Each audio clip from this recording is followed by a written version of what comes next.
Welcome back to the Channel 12 News. Police brutality remains a controversial issue all over the nation, and tonight we have a very special interview with a prominent Republican, Senator Platt. Thanks for having me. No problem. First off, do you think that police brutality is really the epidemic we see it portrayed as?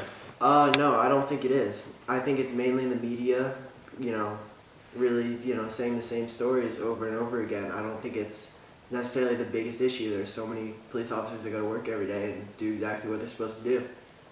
Then why do you think it's become such a center of political debate if it's really not this big problem everyone sees it as? Well, I think it's mainly, like I said, the media, they take the same story and they run it for, however many days and stuff.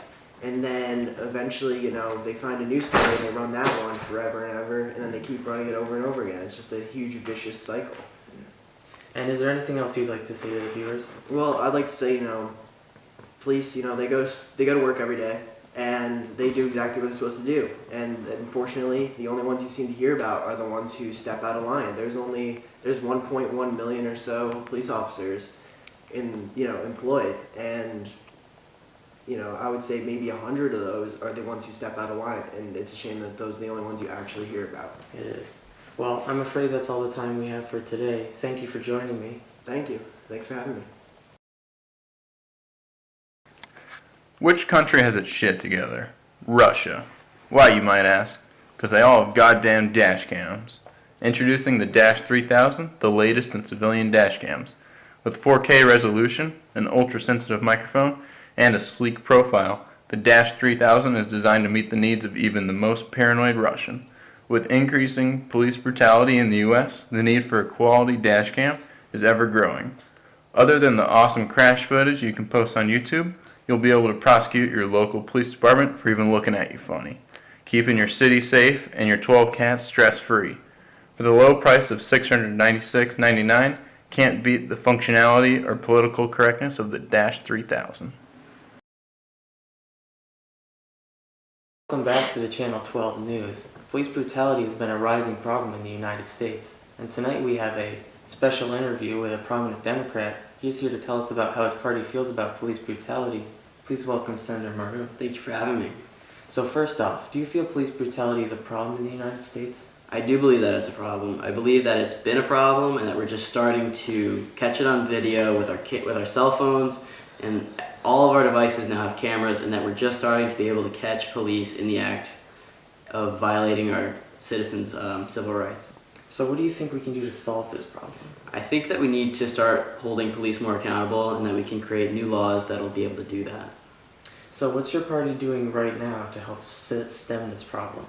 We're trying to get the word out and just continue to get it on the media and show people that this is still a problem and start to get a backing so that we can start to hold lawmakers more accountable. Well, unfortunately that's all the time we have for today. Thank you for joining me, Senator. Thank you for having me. Welcome to the Channel 12 News. Tonight we have a special interview with a local businessman. He tells me he's been having some problems with theft. Please welcome Alexander. Thank you for having me, Tyler. So, over the last couple months, I've been robbed 3 times. The first time they made off with a bunch of cash. The second time they robbed some supplies from storage. And the third time they just looted my business. So were these the same robbers every time? It's hard to tell.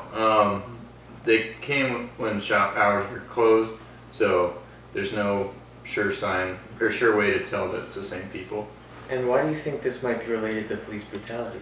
I think that the general perception that the police are of police brutality right now is that the police are overstepping their bounds when it comes to using force. But I think that's quite the opposite.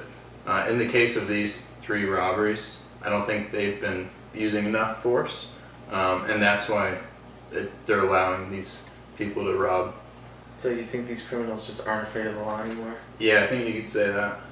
And have you noticed an increase in crime over the past few months? Yeah, definitely.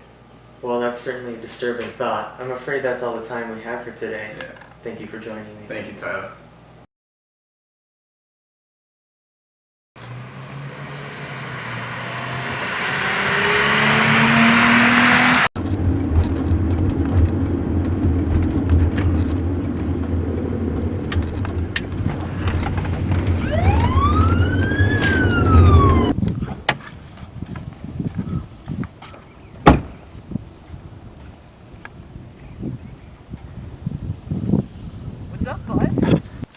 How's it going today, sir? You know why I pulled you over today?